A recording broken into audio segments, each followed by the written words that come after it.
A movimentação na corrida pré-eleitoral de 2026. O ex-presidenciável Ciro Gomes mantém conversas com lideranças nacionais e estaduais do PSDB. Os tucanos apostam em ampla mobilização dos partidos de oposição para a apresentação de uma candidatura ao Palácio da Abolição. Quem chega agora para falar sobre o futuro de Ciro Gomes é o repórter Carlos Silva. O ex-presidenciável Ciro Gomes mantém o silêncio sobre uma possível filiação ao PSDB para concorrer em 2026 ao governo do estado. Ciro já jogou a toalha, não permanece mais no PDT, mantém a linha crítica às administrações petistas, está em conflito com o irmão Cid e aprofunda conversa com o ex-senador Tasso Gereissati sobre o desembarque no Ninho Tucano. A notícia sobre a saída de Ciro para o PSDB foi dada com exclusividade pelo site Ceará Agora e ganhou o noticiário nacional. O deputado federal Aécio Neves confirmou a informação, embora tenha classificado a conversa de Ciro com o PSDB como embrionária. Em declaração ao jornal o Globo, o presidente nacional do PSDB, Marconi Perillo, confirmou também o diálogo para atrair o ex-presidenciável para o Ninho Tucano.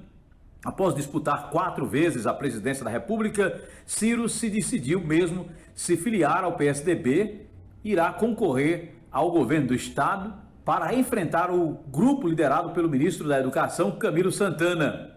Com redação do Ceará Agora, Carlos Silva. Vamos continuar nessa pauta política na área do PSDB. O presidente da executiva estadual do PSDB e prefeito do município de Massapê, Osíris Pontes, vê medo grande dos governistas com a possível união entre o ex-presidenciável Ciro Gomes e o ex-senador Tasso Gereissati.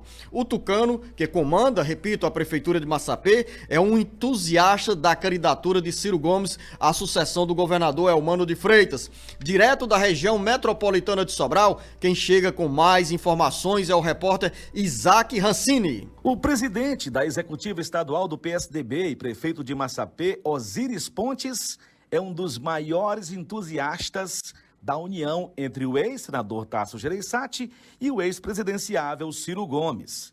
Osíris acompanha as articulações das lideranças nacionais do PSDB para Ciro se filiar ao partido da social-democracia brasileira. Aqui na região metropolitana de Sobral, as conversas nos bastidores políticos apontam que o prefeito de Massapê quer montar uma verdadeira trincheira de mobilização de lideranças municipais para fortalecer uma possível candidatura de Ciro Gomes ao Palácio da Abolição em 2026.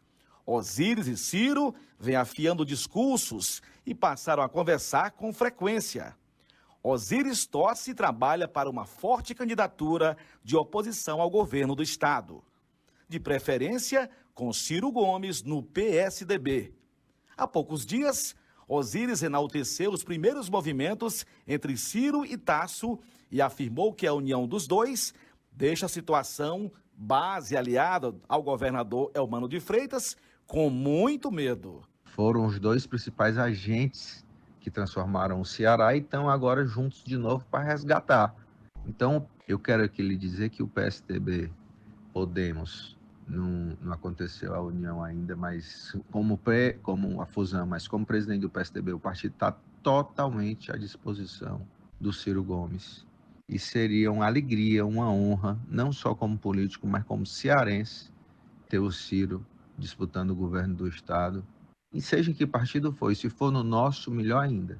Com informações da Rádio Expresso FM Sobral, Isaac Rancini para o jornal Alerta Geral. As informações do Carlos Silva e do Isaac Rancini dão um panorama sobre esse estágio pré-eleitoral, nesse contexto da corrida pelas eleições de 2026, das conversas entre o ex-presidenciável Ciro Gomes e o ex-senador Tasso Gereissati. Claro, Ciro conversa ao mesmo tempo com o presidente da executiva nacional do PSDB, Marconi Perillo, que é ex-governador, ex-senador pelo estado de Goiás, e tenta salvar o PSDB. Ciro vai ser a salvação do PSDB? Ciro mantém um silêncio, externamente fala pouco, mas internamente, nos bastidores políticos, tenta construir essa base política e pré-eleitoral com olhares voltados às eleições de 2026.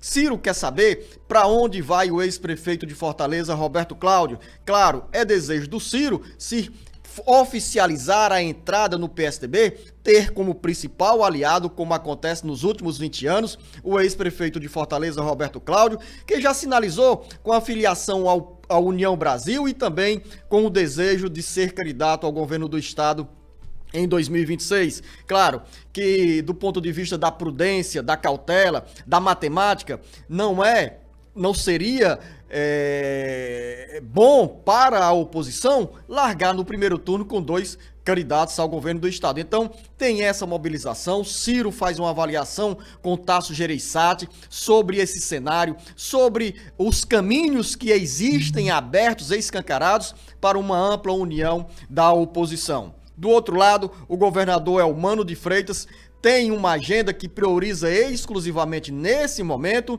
as ações administrativas do estado do Ceará. Elmano considera que não é o momento para se antecipar o debate com vistas a candidaturas, a formação de alianças partidárias.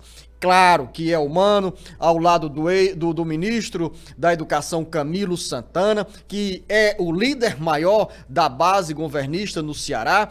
Camilo está atento, está participando das movimentações, tanto quanto Elmano de Freitas. Agora, falar publicamente sobre o que vem acontecendo nessas articulações políticas é, para a agenda do governo do estado, precipitada.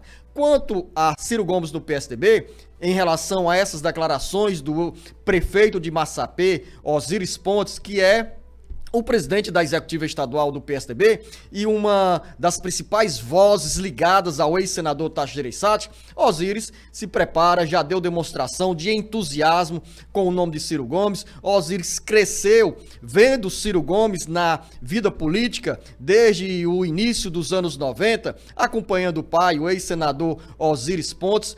O ex-senador Luiz Pontes. Osiris aprendeu a fazer política, tanto é que hoje está à frente da Prefeitura de Massapê. E nesse contexto pré-eleitoral de 2026, Osiris vem conversando com Ciro Gomes e transmitindo entusiasmo com esse projeto de candidatura da oposição, de preferência, na opinião de Osiris, com Ciro no PSDB. O jornalista Luzenor de Oliveira, é real mesmo essa possibilidade aí do ex-presidenciável Ciro Gomes desembarcar lá no PSDB?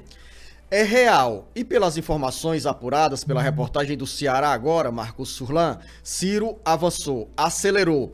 Claro que tem esse nível de cautela para não se precipitar. É uma espécie de xadrez que você vai montando as peças para saber quem pode vir, quais são as perspectivas do ponto de vista de se montar uma boa chapa à Assembleia Legislativa, à Câmara Federal, quem é que vai se unir ao PSDB. Tem um detalhe, Ciro vem para o PSDB, se confirmada a filiação, tem muito a agregar ao ninho tucano, porque o PSDB joga todas as fichas para sobreviver com as eleições de 2026, construindo novas alianças e preservando a identidade. Nós tivemos há um mês, mais ou menos, a frustração da formação da federação entre PSDB e Podemos, porque os tucanos pisaram no acelerador, falaram demais e as lideranças do Podemos se sentiram engolidas pelo PSDB. No primeiro momento seria uma fusão. De repente, ficou transparecendo que para os tucanos o PSDB estava sim incorporando o Podemos. Os dois partidos formariam uma federação, começando com quase 30 deputados federais e criando aí uma caminhada segura para as duas siglas sobreviverem nas eleições de 2026, quando, por conta da legislação eleitoral e partidária, cada legenda precisa eleger pelo menos 13 deputados federais para garantir presença no rádio e na televisão, dinheiro do fundo eleitoral, dinheiro do fundo partidário. Se não conseguir a votação mínima nos estados e também eleger pelo menos 13 deputados federais, os partidos irão ficar ainda mais pequenos, ainda mais nanicos e perder força tanto na relação com o Poder Executivo quanto na agenda da própria sobrevivência, porque sem dinheiro não se faz política, não se faz a estruturação de um partido. Então, Marcos Fulan, podemos dizer que é sim real. Agora, na política, nem sempre o que se fala como avanço pode se determinar como definição, como ato concreto. Ciro está nas conversas. Tasso tem uma expectativa muito grande sobre a entrada de Ciro Gomes no PSDB, principalmente chegando como pré-candidato ao governo do estado.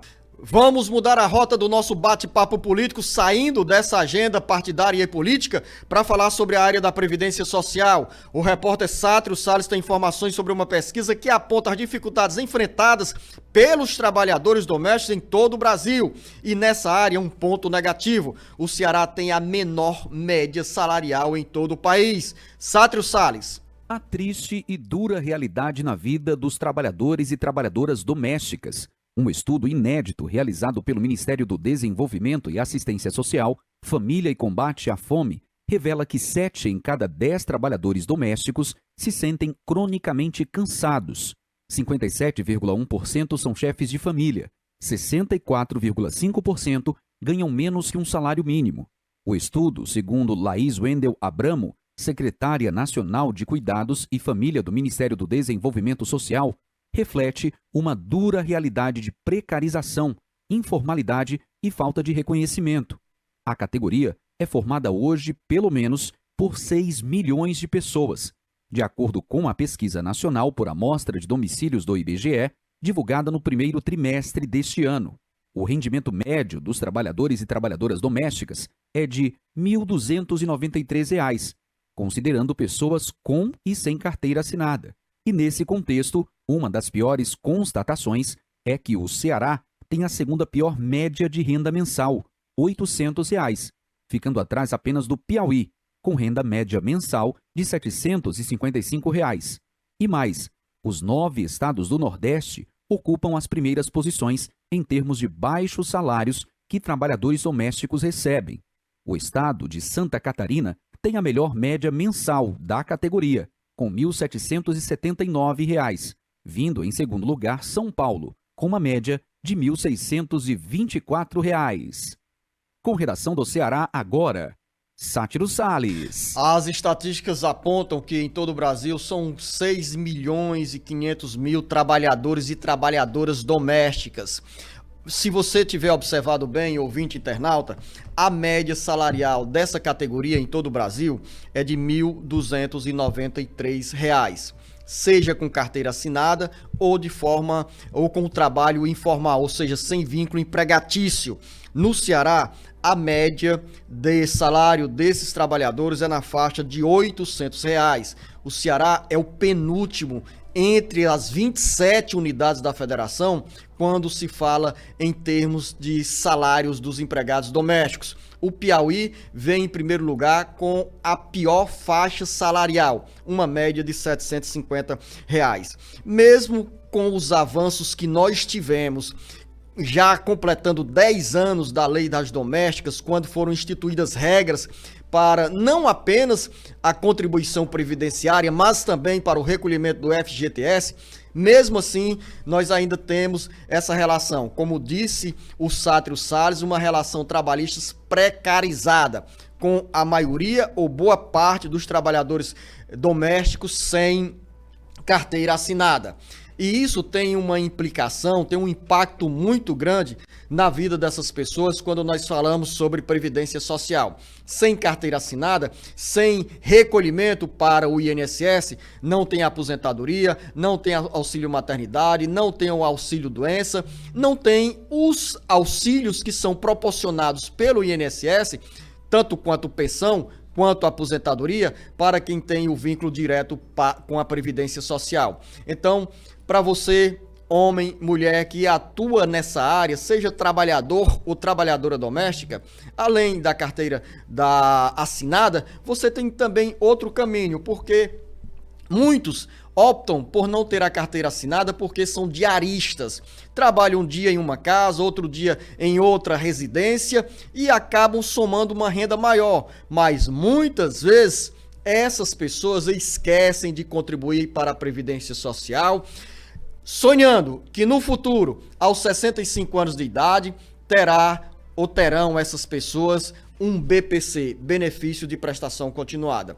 É uma ilusão, porque quando você busca o BPC, há uma exigência de regras mais duras para a concessão desse auxílio que é destinado a pessoas com deficiência e a idosos com idade acima dos 65 anos. Claro, desde que dentro de casa a renda per capita, a renda por cada pessoa, seja inferior a 1/4 de salário mínimo. E mais, a cada período você precisa ser submetido a uma perícia, a uma avaliação para saber se você tem ou não o direito de continuar com esse benefício. Então, o caminho mais seguro para a aposentadoria, para se manter com esses benefícios proporcionados pelo INSS, é você contribuir para a Previdência Social. Cobre a sua carteira assinada, o trabalhador, a trabalhadora doméstica, crie esse vínculo com o INSS, contribuindo de forma autônoma. E sobre esse assunto, a gente tem muito a oferecer para você. Neste sábado, a partir das 7 horas da manhã, tem respostas, análise, orientação e esclarecimento com a participação do professor Paulo Bacelar aos nossos ouvintes, às nossas ouvintes que nos encaminharam ao longo da semana perguntas e mensagens com dúvidas na área da Previdência Social. Quero convidá-la para nos acompanhar neste sábado a partir das 7 horas da manhã no Jornal Alerta Geral Especial Caminhos da Aposentadoria. A você, ouvinte internauta, uma boa sexta-feira, um bom final de semana.